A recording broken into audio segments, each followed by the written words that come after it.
channel.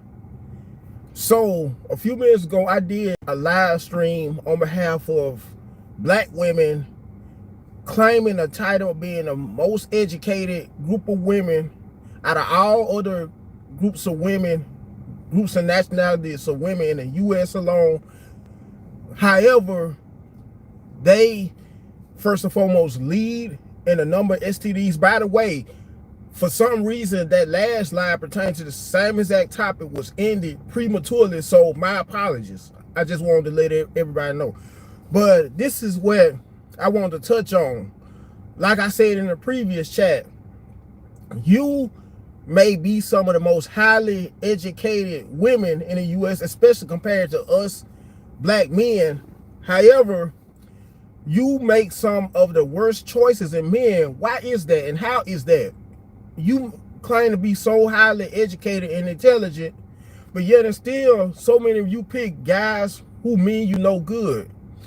For instance, how many of the black women who work at prisons, correctional facilities, as correctional officers, a lot of them who happen to be highly educated in college educations, who actually graduated college with degrees, in some cases either bachelor's or master's degrees, claim, once again, they claim to be so highly educated and intelligent, yet and still they usually get with some of the most bottom of the barrel, bottom of the totem pole men by getting with the prison inmates.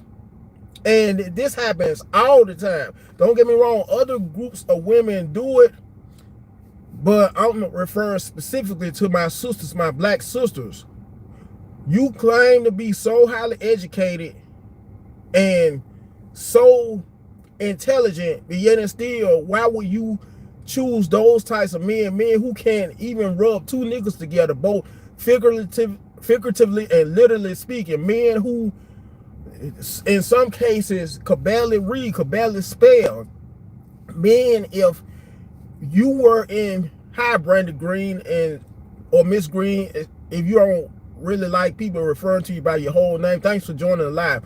Okay, you women, and thanks Diddy.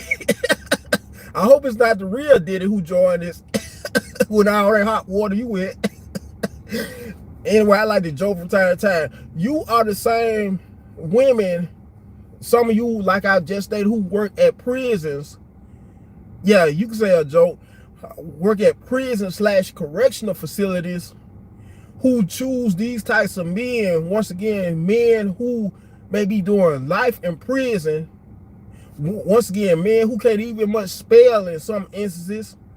Men who can't even much read. And if some of these same men, if you were to be in long-term relationships with these men, and they may want to look for work after prison, chances are you will have to fill out the application for them. And not only that, you will either have to fill out an application for them, in most cases fill out both the application for them and do the resume. For a lot of these job sites, a lot of these employer job / employer sites that may require people to fill out not just applications but resumes. But yet and still, you women take pride in being with these types of guys. A lot of you black women. Why do Christians call Swiss cheese the best? Because it's holy. That was a good one, Diddy. But yet and still, you same black women who claim to have it all together as far in regards to education, being some of the most highly educated, some of the most highest enrolled. Don't get me wrong, a whole lot of you exceed us black men in being enrolled in college, but yet and still, why is it that so many of you lead the nation in STD rates? Why is it also that so many of you black women lead the nation in the number of housing evictions? Why is it that so many of you black women, if you claim to be so highly educated and so intelligent, why is it that so many of you lead in a number of abortions compared to other races and women? Why is it also, I could go deeper than that, lead the nation in having so many kids outside of marriage instead of marrying before you have any kids at all? Why is it that some of you are so quick to spread your legs open to the first guy, the very first guy who may know how to game you up, know how to talk to you in such a seductive way to the point where you'll be willing to have kids by him, the first guy you meet off top, even if you never ever have met that guy's family. And then to add insult to injury, would never marry that guy, only to still give either your kid, if you may have one kid, or your kids by another man, that guy's last name. Now, let me get this right. Wouldn't it make more sense to give all of your kids your last name if you're not married to either of your kids' fathers? Or even if you just have one kid or more than one kid by one man without marrying him, but decide to give the kids, either the kid or kids, his last name?